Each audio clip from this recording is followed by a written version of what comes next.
Merci Madame la Vice-présidente. J'ai grand plaisir à être parmi vous aujourd'hui. Et ce que je souhaite faire, c'est en fait vous donner un aperçu des idées et des travaux effectués pendant 30 ans environ sur la relation entre la culture et l'évolution humaine. Je vais essayer de vous convaincre sur trois points particuliers.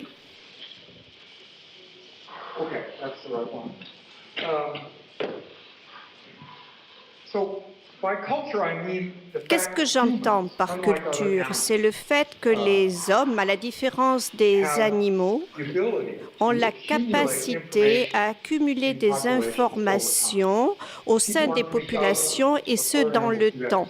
Les gens apprennent les uns des autres et uniquement les hommes vont avoir la capacité d'apprendre des choses, de les changer sur plusieurs générations de façon à accumuler des connaissances.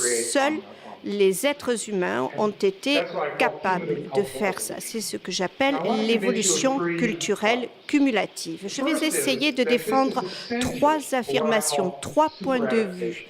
C'est ce qui me semble essentiel pour la super-adaptation. Prenons la situation en Afrique il y a plusieurs milliers d'années. Nous avons observé des succès évolutionnistes considérables. C'est ainsi, par exemple, que les progrès de l'homme, d'ailleurs, qui posent souci pour l'avenir de notre planète, n'ont cessé de se produire.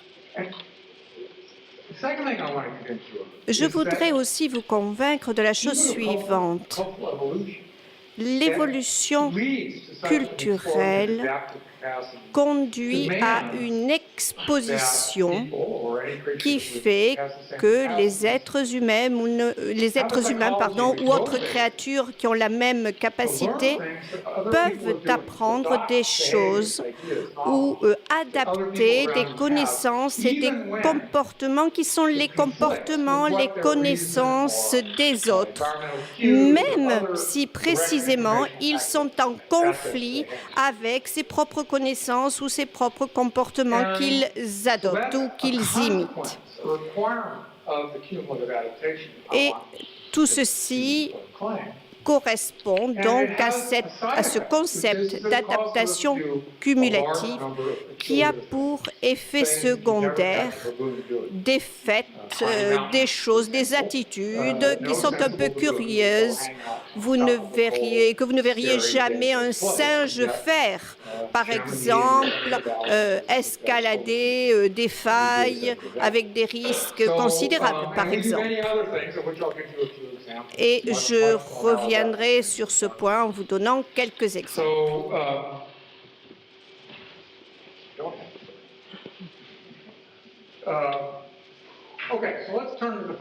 Sur cette première diapositive, vous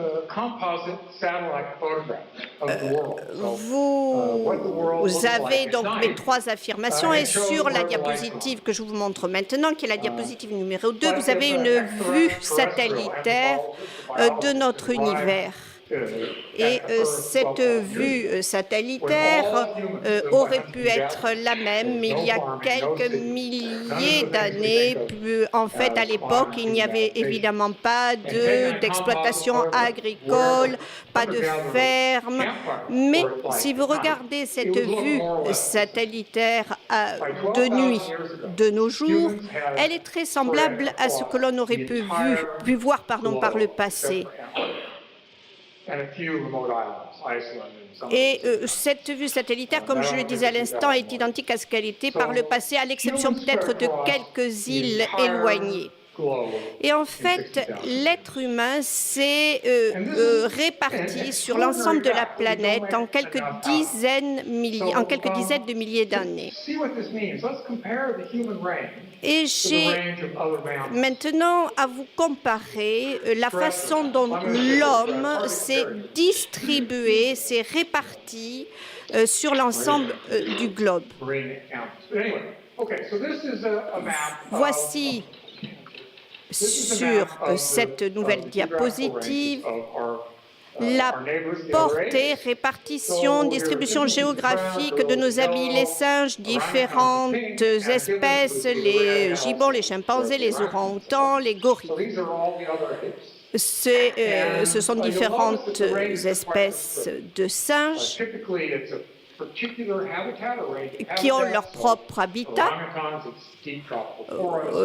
Ça peut être la forêt tropicale pour les chimpanzés. Vous voyez également les zones occupées par d'autres espèces. Par exemple, vous ne trouverez pas de chimpanzés en Amérique du Sud. Et ça, c'est typique des mammifères. Nous avons un habitat de portée géographique relativement restreinte.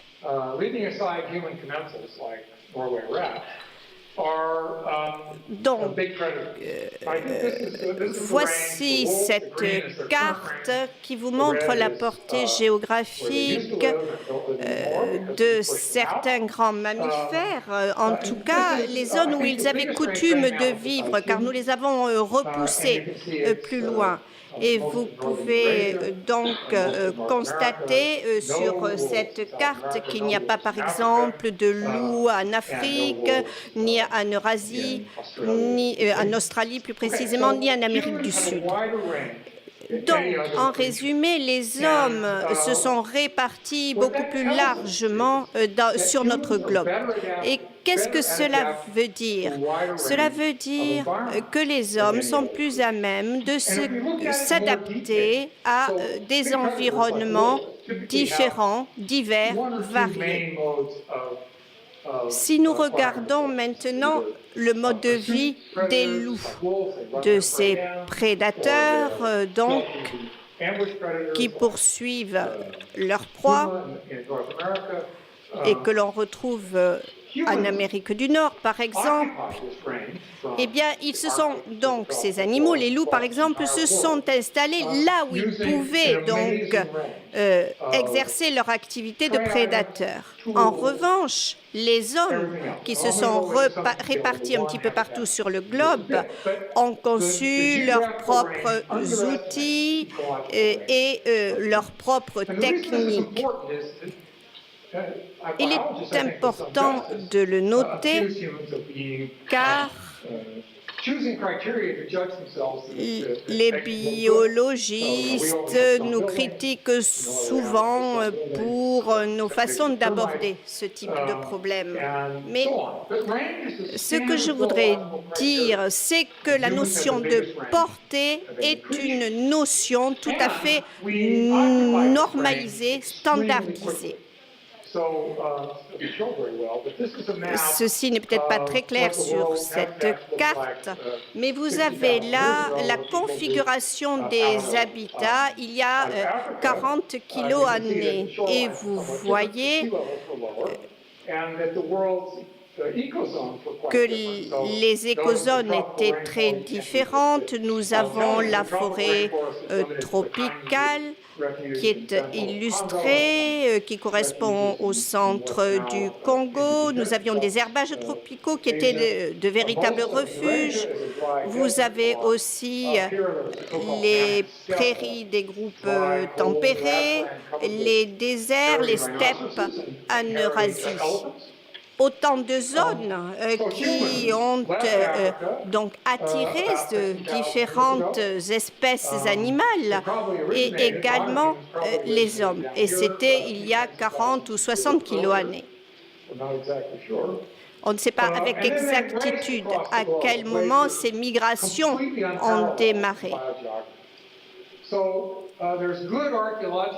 Mais nous avons des données archéologiques qui montrent clairement que des peuplades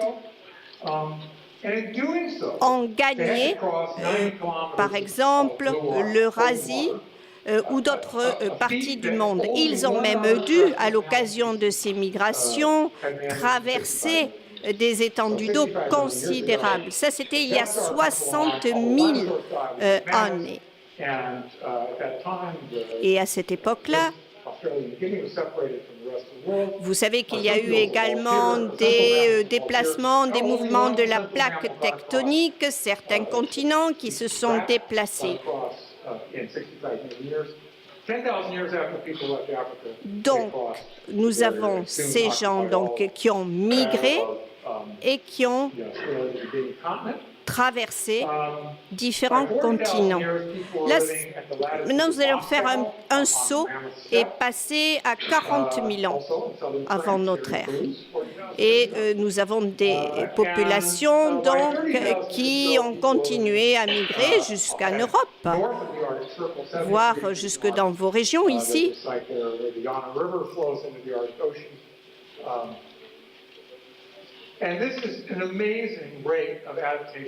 Et tout ceci montre la capacité fantastique d'adaptation de l'être humain à partir de la forêt tropicale pour migrer vers ces différents continents.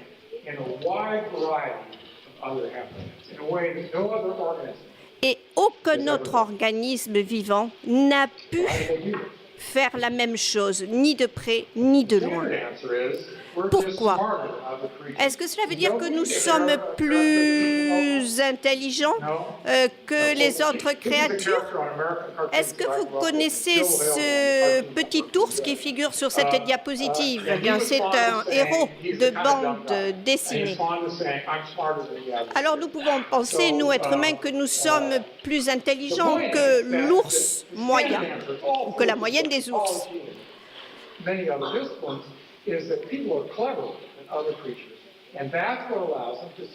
Donc, si les gens ou si les créatures humaines sont plus intelligentes que les autres créatures, cela voudrait peut-être dire que nous sommes à même de mieux résoudre les problèmes que nous rencontrons. Je voudrais faire allusion à cette citation de Steven Pinker, qui est un psychologue cognitiviste très connu et très prolifique. Il a écrit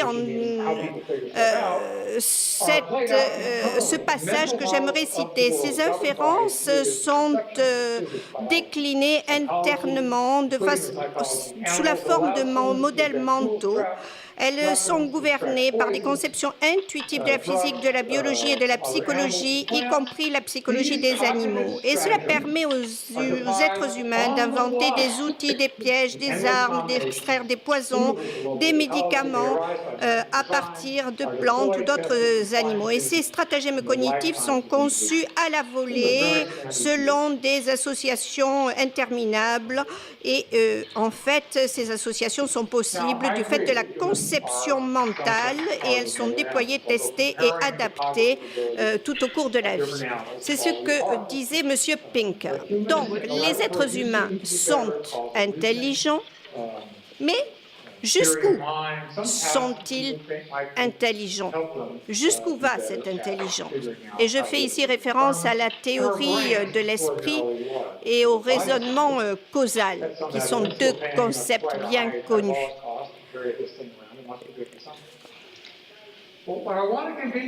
Je voudrais vous convaincre que les êtres humains ont beau être intelligents, ont beau avoir petit à petit migré sur toutes les régions du monde, ils n'ont pas forcément toujours réussi. Et je vais essayer d'envisager une expérience. Imaginons une population d'êtres humains. Voyons, on va prendre cette population de cet amphi, assise ici. Vous êtes plus intelligent que la moyenne, ça c'est certain, n'est-ce pas? Et nous allons vous bloquer sur cette plage de l'Arctique. On va vous abandonner sur cette plage. Alors, allez-vous pouvoir rester en vie? Allez-vous pouvoir faire face, survivre? Vous allez être muni de quelques conserves pour votre survie, mais est-ce que grâce à vos ressources propres, à vos propres capacités cognitives, vous allez être à même de survivre? Est-ce que l'intelligence humaine, l'intelligence qui est la vôtre, va être suffisante pour vous permettre de survivre dans un environnement hostile? Ce n'est pas une question si ridicule que ça que je vous pose. Sachez que les animaux, eux, sont à même de s'adapter dans une certaine mesure. Ils acquièrent des informations de leur environnement. Par exemple, les chimpanzés ont des traditions. Ils savent même se servir de certains outils pour ouvrir des noix ou des noisettes. Et ils transmettent cette capacité à la génération suivante. Maintenant, qu'en est-il de l'évolution cumulative de nouveaux comportements?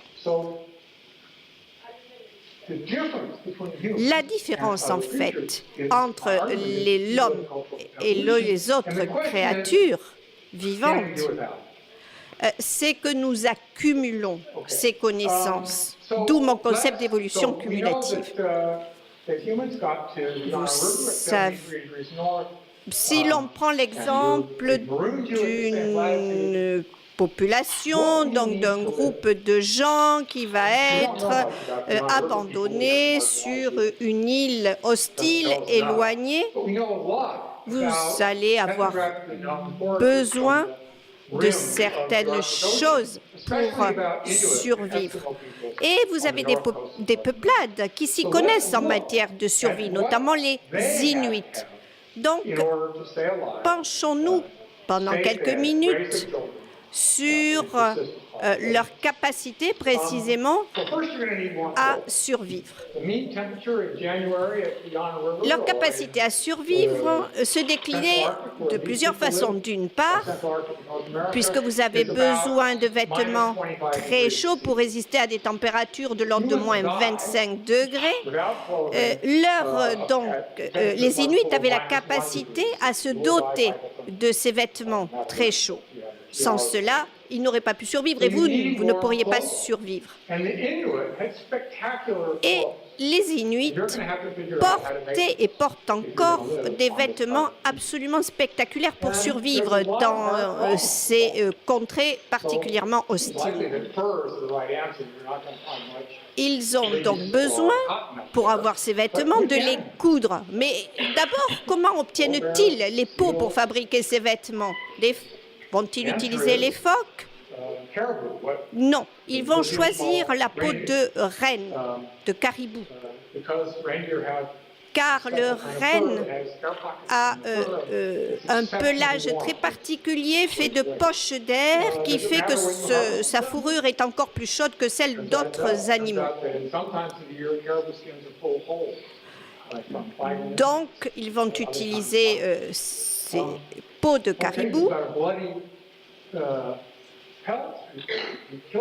Mais pour ce faire, il faut tuer les caribous, les dépecer. Et puis, je le sais parce que j'ai bossé le sujet, il va falloir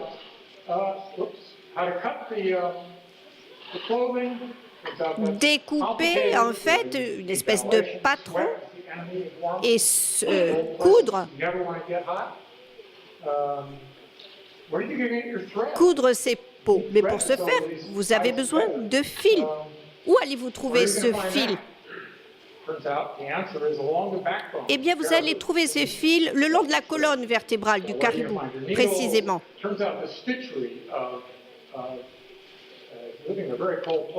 Comme vous êtes dans des endroits particulièrement inhospitaliers, très froids, vous avez besoin d'avoir des vêtements complètement étanches. Et regardez la conception de ces vêtements tels que l'ont imaginé les Inuits, avec des points, un surjet particulièrement bien réalisé. Donc, vous avez besoin de caribou pour fabriquer vos vêtements. Et vous avez besoin également d'arcs et de flèches pour chasser. Mais ça n'est pas facile que de trouver du bois pour fabriquer ces arcs et ces flèches, car en fait, dans cette région, vous avez essentiellement du bois flottant, des épineux essentiellement. Et ce n'est pas vraiment un bois approprié pour fabriquer ce type d'arc. Et les Inuits, en fait, ont eu l'idée géniale de fabriquer ces arcs fantastiques pour maximiser leur puissance, plusieurs centaines de kilos. Ils les ont recourbés, en fait. C'est la technique qu'ils ont trouvée. Donc, nos Inuits ont des vêtements, ont des armes pour chasser, mais ils ont également besoin d'abris, de lumière et d'eau pour survivre. Voici les igloos qui sont construits par les Inuits, qui sont leur habitat. Bien évidemment, la lumière est absolument indispensable, l'eau aussi, pour éviter de mourir de soif. Vous avez besoin de pouvoir faire cuire la viande des animaux que vous avez chassés. Et les Inuits, je dois dire, sont extrêmement intelligents.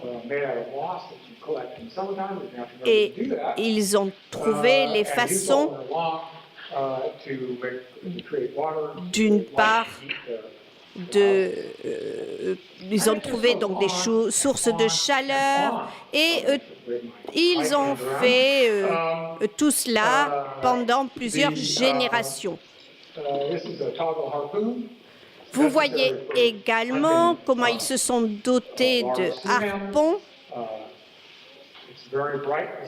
Vous voyez que cette réalisation des Inuits est particulièrement intelligente. Vous voyez aussi comment ils ont fabriqué cette espèce de spirale pour pêcher les poissons au printemps. Vous voyez aussi les traîneaux qu'ils ont fabriqués, traîneaux donc tractés par des chiens. Donc tout ça, ça a été réalisé par des Inuits. Et vous, êtres humains présents dans cette salle, quelles sont vos chances de survie dans cet environnement? Allez-vous y parvenir? Je ne voudrais pas vous contrarier, mais je n'y crois pas du tout. Je pense que vous êtes condamné par avance.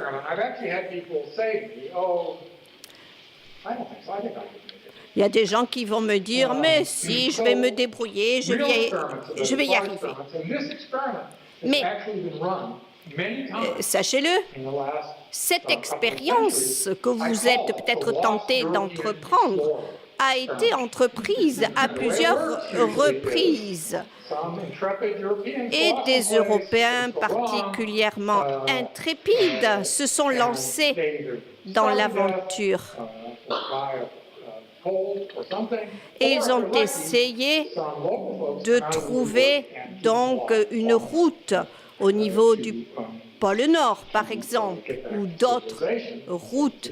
Certains ont eu suffisamment de chance pour retrouver leur chemin, leur route et revenir. Mais prenons l'exemple de Franklin, qui, en 1844-45, est parti d'Angleterre pour essayer de trouver le passage nord-ouest dans la partie nord de l'Amérique du Nord. Cette expédition était particulièrement bien préparée. Il avait une grande expérience. Il disposait de 2 navires, d'un équipage conséquent. Il s'était beaucoup documenté. Il avait, tout comme son équipage, des conserves pour survivre, du jus de fruits, du jus de citron plus particulièrement. Donc, il est parti dans cette aventure, vers cette aventure, et il n'est jamais revenu. Si cela s'était passé de nos jours, cela aurait fait l'objet de titres en première page des journaux et à la une des journaux télévisés. Ceci nous ramène à une affirmation particulièrement sensée de Sir Edwin Landseer qui dit « L'homme propose, Dieu dispose ». Cela résume particulièrement ce qui s'est passé avec cette expédition de Franklin. Sir Edwin Landseer était beaucoup plus connu pour avoir été le peintre des chiens de la reine Victoria. Mais c'est lui qui a dit « L'homme propose, Dieu dispose ». Avec le recul du temps, nous savons ce qui s'est passé lorsque Franklin a entrepris cette expédition. En fait, ils ont été pris par les glaces, ils ont essayé de virer vers le sud de plusieurs milliers de kilomètres, mais petit à petit, leurs ressources alimentaires se sont épuisées et ils sont morts de faim et de maladies, notamment du scorbut. Revenons aux Inuits. Les Inuits qui ont vécu sur l'île du roi William pendant plusieurs centaines d'années, milliers d'années, sans la moindre boîte de conserve, sans jus de citron, etc. Et pourtant, ils ont vécu sur une île qui avait un nom prédestiné puisqu'elle s'appelait l'île où il y a beaucoup de graisse. Et les Inuits ont survécu alors que les membres de l'équipage de l'expédition de Franklin n'ont pas pu survivre parce qu'ils n'avaient pas profité ou su profiter de l'expérience acquise pendant des centaines et des milliers d'années, comme savent le faire ou ont su le faire les Inuits. La clé de l'adaptation humaine, c'est que nous pouvons apprendre les uns des autres. Si les marins britanniques avaient appris des Inuits, ils auraient probablement survécu. Et d'ailleurs, 60 ans plus tard, Roald Amundsen a réalisé la même expédition. Il avait étudié ce qu'avaient fait les Inuits. Il s'en est inspiré. Et selon ses biographes, il a profité de cette expédition à tous égards. Ce n'était pas un homme facile, on ne connaît pas trop sa vie, on ne sait pas ce qui est fiction et réalité. Mais, plaisanterie à part, il est censé de dire que les marins britanniques auraient pu survivre s'ils avaient su profiter de l'information disponible. Donc, prenons un groupe de gens qui apprend des autres, qui au cours du temps va générer des modèles d'adaptation complexes. Ce n'est pas d'ailleurs un sujet aussi facile qu'il y paraît. La réponse classique, standardisée, est ce que l'on appelle le principe de la marchandise non concurrente. C'est vrai pour la connaissance. C'est ce que les économistes appellent marchandise non concurrente. Et ce principe pose également l'affirmation suivante. En fait, le coût de l'innovation se trouve ainsi réparti sur un grand nombre d'individus. On va y revenir dans quelques minutes. L'adaptation culturelle cumulative est essentielle pour l'adaptation de l'homme, mais elle exige que les hommes ignorent la raison entre guillemets, car la cognition individuelle et les efforts d'apprentissage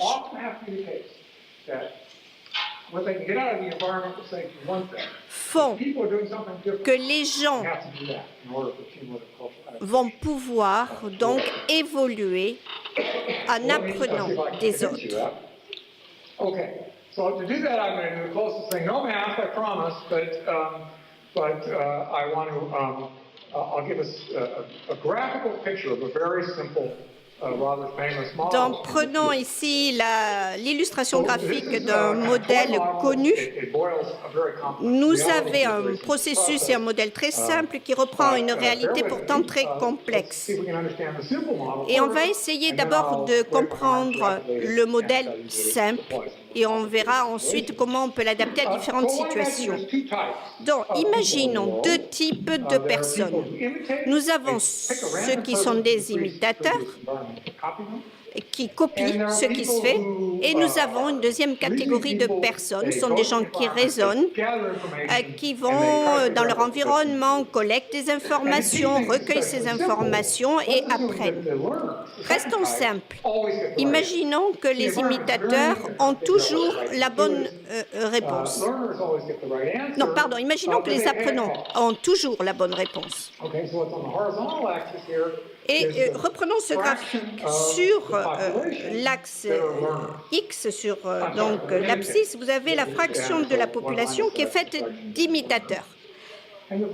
Et sur l'axe des ordonnées, l'axe Y, vous avez le payoff, c'est-à-dire tout ce qui est survie, le coût en fait de l'apprentissage. Et ceci va nous permettre de calculer la fitness. La fitness reste constante, peu importe le nombre des imitateurs. Lorsque les imitateurs sont rares, ils ont quasiment tout le temps la bonne réponse parce qu'ils imitent un apprenant ou des apprenants qui, eux, ont la bonne réponse. Si l'environnement ne change pas, cette règle va prévaloir. Mais au fur et à mesure que les imitateurs sont plus nombreux, vous avez des imitateurs qui imitent des imitateurs, etc., et ce dans un environnement changeant. Au fur et à mesure que la fréquence des imitateurs augmente, dit l'orateur, au fur et à mesure que la fréquence des imitateurs augmente, la connexion entre la population et l'état de l'environnement va se modifier. Car les imitateurs vont prendre les informations qui ont été collectées donc par les apprenants. Regardons la fréquence de ces deux types de populations. Eh bien, la fréquence de ces deux types de personnes, imitateurs et apprenants, va dépendre du payoff. Et nous allons atteindre un point d'équilibre qui va faire que vous aurez plus d'imitateurs que d'apprenants. Ça peut être un cas de figure. Revenons à ce point d'équilibre. La population avec imitateurs va avoir le même niveau de fitness que la population sans imitateurs. Et en fait, qu'il y ait des imitateurs dans une population ne change rien à sa capacité d'adaptation à l'environnement. Et je vais essayer d'illustrer mon propos par cette diapositive. Vous avez l'exemple même de ce qu'est un imitateur ici. Cette jeune fille est imitée par son voisin. Les imitateurs sont des profiteurs, des débrouillards qui absorbent la valeur qui est créée par les efforts consentis par les apprenants. Les imitateurs ne contribuent donc en rien à la façon dont les gens évoluent dans la population. Et les choses peuvent se passer pas si mal que ça pendant un certain temps. Mais si vous avez de moins en moins de gens qui apprennent, ou de moins en moins d'apprenants et de plus en plus d'imitateurs, eh bien, l'information disponible va être dégradée. Je vais vous parler du paradoxe de Roget qui a permis de résoudre donc ce problème. Ceci a fait l'objet d'une publication en 1988 et c'est d'ailleurs le sujet de bien des travaux de recherche par des gens également présents dans cette salle. Et il y a pas mal d'autres modèles qui génèrent ce même type de résultats. Ce que modèle souligne, c'est qu'afin d'obtenir la fitness moyenne de la population, il faut prouver que l'augmentation de la population d'imitateurs rende davantage d'informations disponibles au sein de cette population. Et une façon de procéder, c'est de rendre l'apprentissage plus exact ou meilleur marché. Et ça donne ce point d'équilibre avec un meilleur fitness. Ça peut paraître très abstrait. Et sachez que pas mal de travaux de recherche se penchent sur ce sujet. Mais ce que l'on peut dire en résumé, c'est que vous avez un pourcentage d'êtres humains, même d'ailleurs de créatures animales, les grands singes par exemple, ou des peuplades anciennes. C'était le cas des Bushmen par le passé, qui ont donc, dans des circonstances données ou des circonstances particulières, qui ont su s'adapter, qui ont su évoluer. Et on pourrait citer toute une série d'exemples. Et c'est vrai que nous pouvons trouver mille et une preuves de ceci. Mais il y a des gens qui vont trouver la chose beaucoup plus difficile.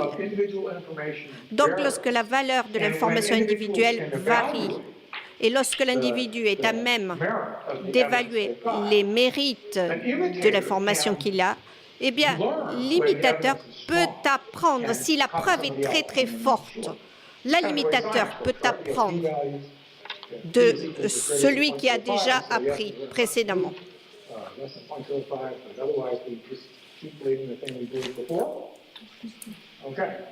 Bien.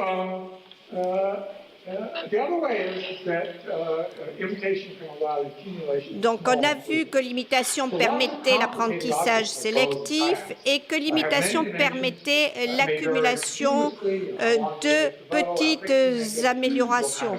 On en a parlé lorsqu'on a évoqué la construction des arcs, des canaux chez les Inuits, par exemple. En procédant par expérience, à partir des erreurs faites et à partir de petits changements par étapes, on va donc apporter des améliorations. C'est ce qui a été fait dans certaines peuplades. Et c'est donc très efficace. Et dans ce cas, d'ailleurs, Darwin n'avait pas tort. Quant à l'apprentissage, de petites étapes vont permettre de meilleures adaptations au cours du temps. Quelqu'un va réaliser et améliorer la qualité de l'arc.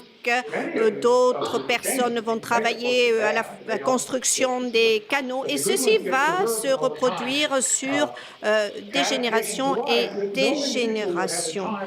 Et nous le savons, un seul individu n'aura jamais ni le temps ni l'énergie de permettre et de réaliser ces améliorations. Mais parfois, pour progresser, pour réaliser ces différentes petites étapes qui permettent l'accumulation de ces améliorations, il faut ignorer la raison et copier les autres. Parfois, on se rend bien compte que Y fait mieux que X, mais on n'a pas de preuves suffisamment fortes pour l'étayer. Mais si ma psychologie me dit que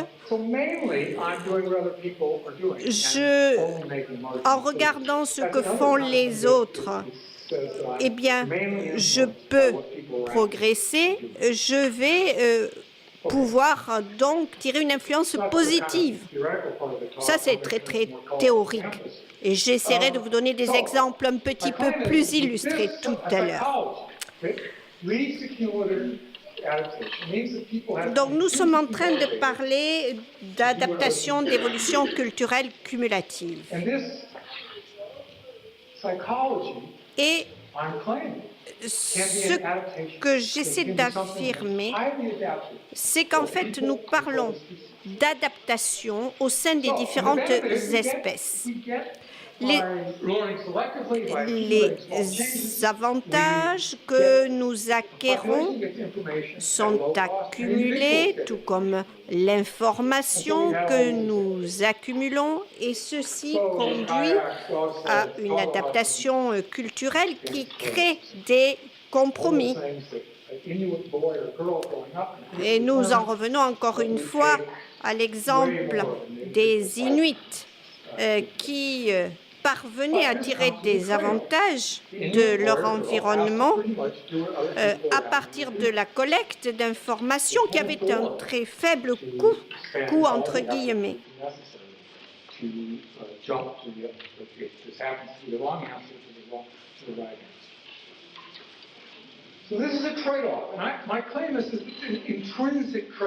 Je pense que nous sommes en train de parler là de compromis intrinsèques à l'adaptation culturelle. Et c'est vrai qu'il existe toute une série de mécanismes qui peuvent conduire donc à la présence, à la prévalence de ces idées dans l'environnement qui est les nôtres. Et si les gens sont motivés, et même de plus en plus motivés, eh bien, leur psychologie va leur dicter d'adopter des attitudes, des comportements. Et c'est vrai que ceci peut conduire à différents types de comportements, parfois des comportements tout à fait adaptés et parfois à des comportements pas du tout adaptés. La cognition, ça n'est pas une feuille blanche et les gens ne sont pas eux-mêmes une feuille blanche. Et lorsque la transmission culturelle prend les différents préjugés qui existent et les répète encore, qu'est-ce qui se passe? Eh bien, ça nous donne une cognition humaine qui est façonné par l'environnement naturel. Nous faisons référence ici au concept de Griffiths et de Beppu qui a réalisé et répété certaines expériences et nous avons pris une expérience simplifiée. On a pris donc un lot de paires, 50 en l'occurrence, 50 paires de X et Y. Et ce que l'on donne à la personne qui fait l'expérience, c'est des valeurs de X afin qu'elle puisse générer des valeurs de Y. Et vous avez ici, sur cette diapositive, donc diapositive 29, l'exemple d'un participant, d'un sujet qui a participé à l'expérience. Donc, l'expérimentateur vous a donné des valeurs de X et vous devez, comme je le disais à l'instant, générer les valeurs Y. Vous avez le résultat de cette expérience sur un sujet donné, sujet anonyme, et le résultat n'est pas fameux, doit-on dire.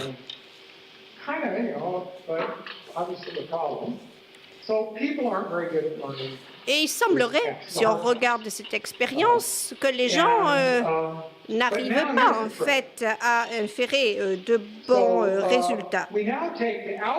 Maintenant, si on prend le résultat du premier sujet de l'expérience, c'est en fait le truc de cette expérience. On prend le résultat obtenu par le premier sujet de l'expérience et on va l'utiliser pour entraîner le sujet numéro 2. Et voici ce que ça donne. Et on va répéter cette expérience. On va la répliquer. Et voici le résultat. Et voici le résultat final à 4 générations. Et en fait, ces billets de contenu vont disséminer ce que j'appelle des fausses croyances. Peu importe en fait le point de départ, peu importe la règle, voici quel va être le résultat. Et en fait, de nombreuses fausses croyances vont se répandre. Nous avons également pas mal de preuves de la psychologie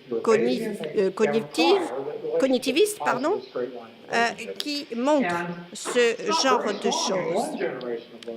Et la culture agit en quelque sorte en tant que véritable amplificateur des spécificités de la cognition humaine. Je vais vous donner un exemple, si vous le permettez.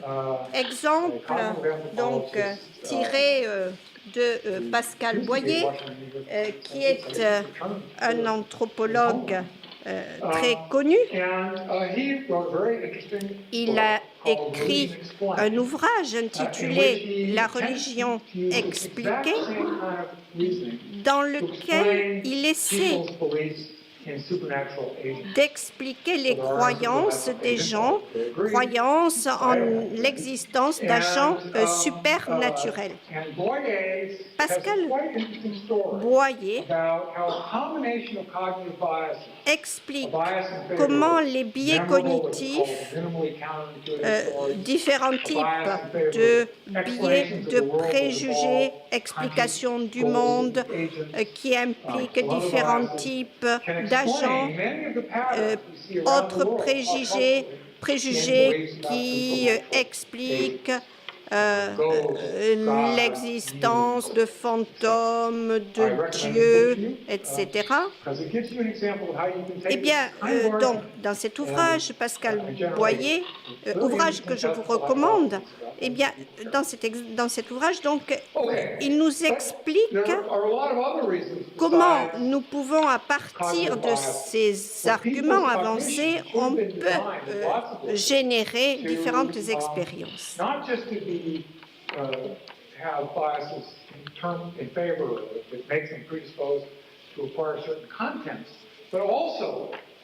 En fait,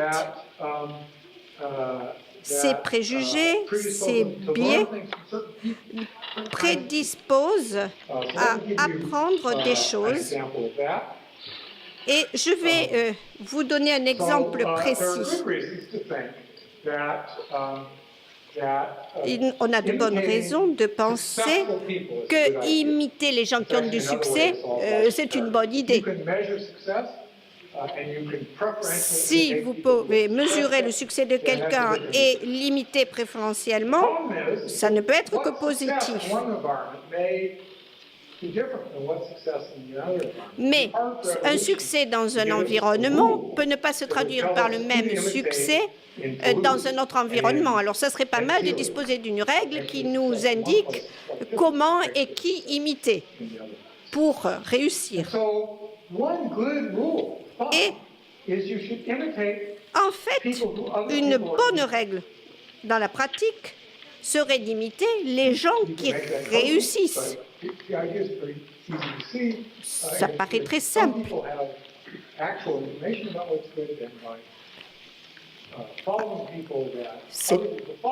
C'est ainsi que, par exemple, vous pouvez donc, bien sûr, essayez d'imiter la personne, mais en ajoutant vos propres motivations, la notion de prestige, etc. Voici Wolf Gulich, maintenant décédé, qui a réalisé cet exploit à Separate Reality au Parc national de Yosemite, exploit d'une grande difficulté, 511D en anglais. Ça correspond à quoi en français, demande l'orateur? À B12. C'est très difficile, particulièrement dur.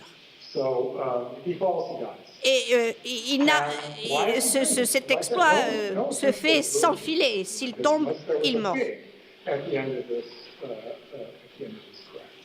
Et pourquoi essaie-t-il de réaliser cet exploit? Eh bien, il le fait pour le prestige. D'ailleurs, à l'issue de cet exploit, il a voyagé en Allemagne et il a suscité au sein de la communauté des gens pour l'imiter. Donc, on peut dire qu'une règle qui marche et très positive, c'est de dire que imiter les gens qui ont du succès, c'est une bonne idée. Quant à lui, on peut penser qu'il a réalisé cet exploit pour frimer auprès des filles, mais on a du mal à penser qu'il y a eu des filles sur le site de l'exploit à ce moment-là.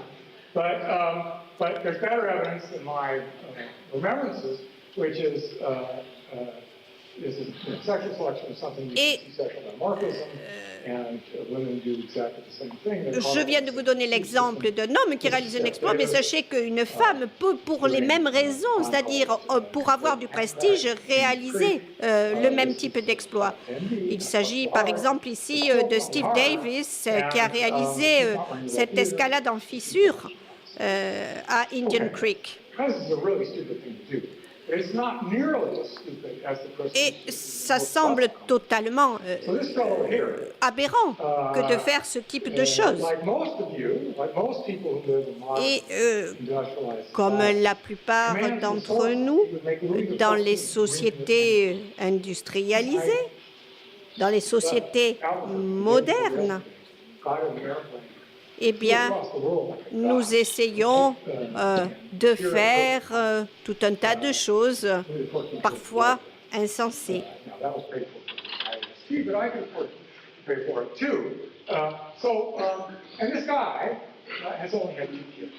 Cet homme que vous voyez sur cette diapositive 38, a 2 enfants. Et il n'a que 2 enfants. C'est un véritable paradoxe biologique. Pourquoi n'a-t-il que 2 enfants? Eh bien, et pourtant, cet homme mobilise des ressources qui feraient pâlir d'envie Louis XIV. Mais il n'a que 2 enfants parce que il place une grande valeur dans le succès, la réussite potentielle de ces 2 enfants. Et il ne peut mobiliser les ressources nécessaires que pour assurer le succès de ces 2 enfants, d'où le fait qu'il décide de n'en avoir que 2. Autre exemple d'adaptation et d'évolution culturelle rapide et qui est d'ailleurs plus importante que même le taux de migration des populations de par le monde. Et des systèmes d'interaction répétés vont créer un grand nombre d'équilibres sociopotentiels qui sont sous-tendus par différentes normes. Et ces normes vont spécifier ce qui est bien et ce qui est approprié. C'est une recette qui va générer un grand nombre de variations dans les différents groupes étudiés.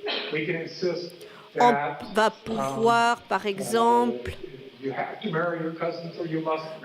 inférer des normes ou des principes du style vous pouvez ou vous ne pouvez pas épouser votre cousine germaine, vous pouvez faire ceci ou cela.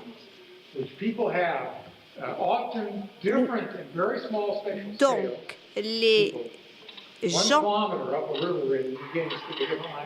les personnes auxquelles je fais allusion vont donc pouvoir accepter ou refuser telle ou telle norme.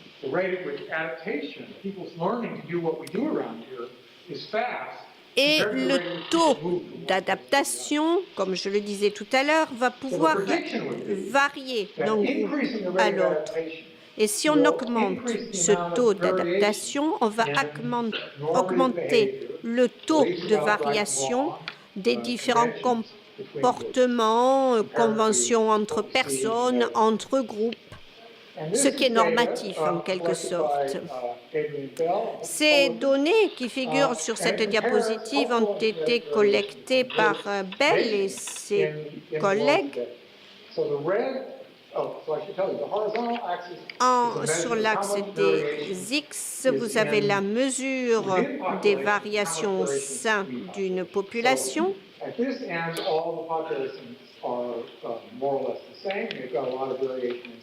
Vous voyez donc les différents niveaux de variation en interne à une population.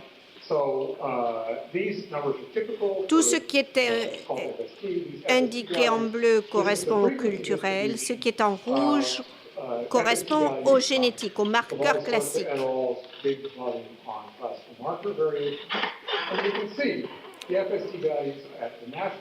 Les valeurs FST au niveau national sont très petites et Bell et ses collègues ont calculé, ont fait les mêmes calculs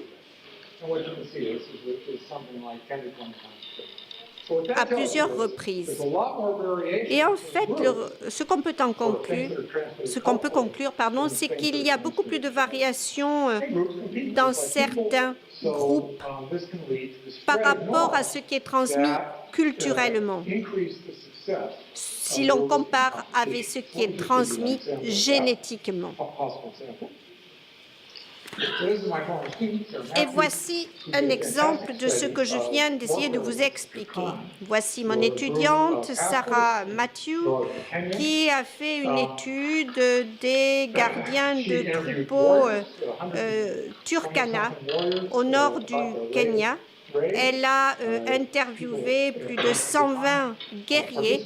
Elle leur a posé des questions sur les raids auxquels ils participent au moins une fois par an. Et elle a réuni donc des données sur ce qui se passait pendant ces raids. Et vous voyez ici la répartition, d'abord en abscisse du nombre de personnes au sein d'un groupe de gardiens de troupeaux qui réalisent ces raids. Vous avez un groupe de 300 personnes qui n'appartiennent pas forcément au même village. Dans ce groupe, il n'y a pas de chef, il n'y a pas de hiérarchie, il n'y a pas de leader. Tout se fait sur la base même du volontariat. En fait, ce sont des francs-tireurs qui participent à ces raids. Et lorsque les tirs commencent, il y en a qui vont se cacher, d'autres qui vont fuir, d'autres qui vont décider de ne pas participer parce qu'ils ne se sentent pas au point. Et vous voyez donc le nombre de gens qui participent à ces raids et les raisons pour lesquelles ils participent. Vous avez un abscisse dans le nombre d'individus participant à ces raids et un ordonné la fréquence des raids. Donc, vous avez au sein de ces groupes des gens qui sont des francs-tireurs, vous avez aussi des gens qui sont des lâches, qui vont refuser de participer, vous en avez d'autres qui vont tricher, et ceux-là, ils vont être punis. En revanche, ceux qui participent, qui réussissent, vont être récompensés de différentes manières. Vous avez sur cette diapositive donc un exemple de ces gardiens de troupeaux de l'ethnie Turkana. Donc, Et même au sein de ces peuplades, en fait, il existe des normes. Normes bénéfiques pour le groupe. Ce sont des normes qui sont bénéfiques au niveau du groupe ethnique lui-même, et dans ce cas-ci, dans la société turkana. Et ces normes et la façon dont on les évalue sont fondées sur le modèle de compétition entre les différents groupes, soit de la tribu ou de l'ethnie turkana, ou soit entre différentes ethnies.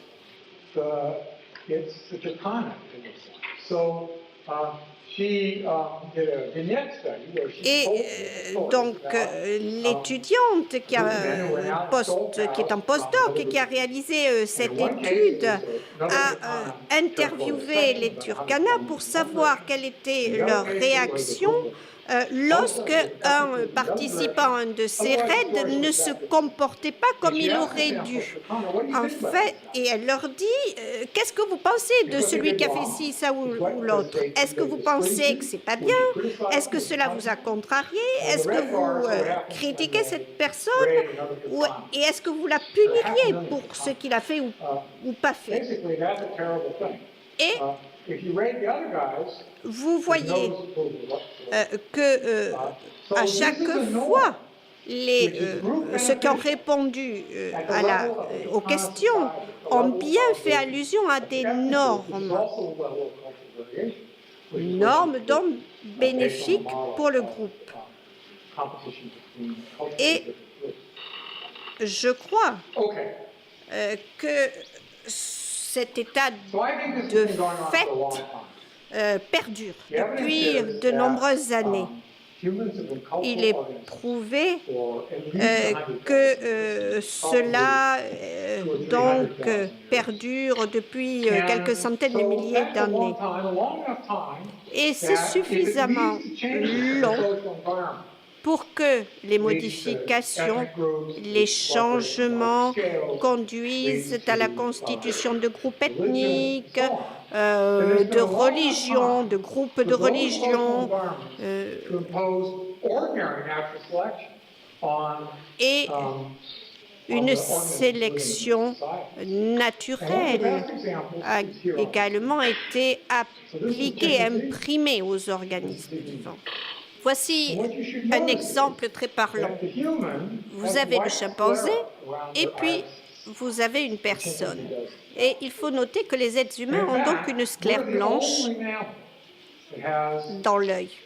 Et nous sommes les seuls dans le monde à avoir une sclère blanche.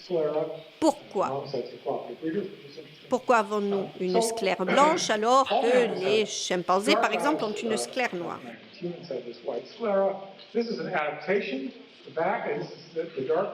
C'est une adaptation. Et vous voyez très bien la façon dont l'œil est construit et chez le chimpanzé et chez l'être humain. On peut se poser la question de savoir, de connaître le pourquoi des choses. Et je pense que le fait d'avoir une sclère blanche rend beaucoup plus facile de savoir dans quelle direction les autres humains regardent. C'est beaucoup plus facile qu'avec une sclère noire. Et les êtres humains vivent dans des sociétés dans lesquelles il est beaucoup plus bénéfique pour autrui de savoir ce que vous avez prévu de faire dans les minutes ou les heures à suivre, alors que dans la société des chimpanzés, société entre guillemets, société dans lesquelles ils vivent, eh bien, il est beaucoup plus intéressant pour les chimpanzés de ne pas savoir, les autres chimpanzés, il est beaucoup plus intéressant pour eux de ne pas savoir ce que vous, en tant que chimpanzé, vous projetez de faire. Et les émotions, par exemple, telles que la honte, telles que la culpabilité, motivent les gens à suivre, à se caler sur des normes sociales. pour revenir à la sclère blanche, sclère noire, la différence, l'impact. Cela fait l'objet d'études génétiques à Chicago à l'heure actuelle. Mais revenons donc à la signification de cet exemple, à l'interprétation que nous pouvons en faire.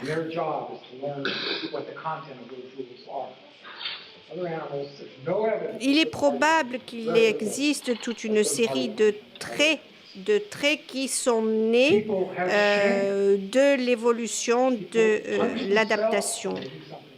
Et ces gens qui ressentent de la honte, qui ressentent de la culpabilité, qui s'insurgent, peuvent donc être poussés à punir ceux qui violent les normes. C'est vrai que le fait de s'identifier avec des groupes qui sont très marqués symboliquement, tels que par exemple un clan, une tribu, un club de foot, pourquoi pas, sont vraiment très enthousiastes par rapport à ce que fait le groupe et de ce fait mobilisent toute une capacité de coopération au sein de ces groupes en question.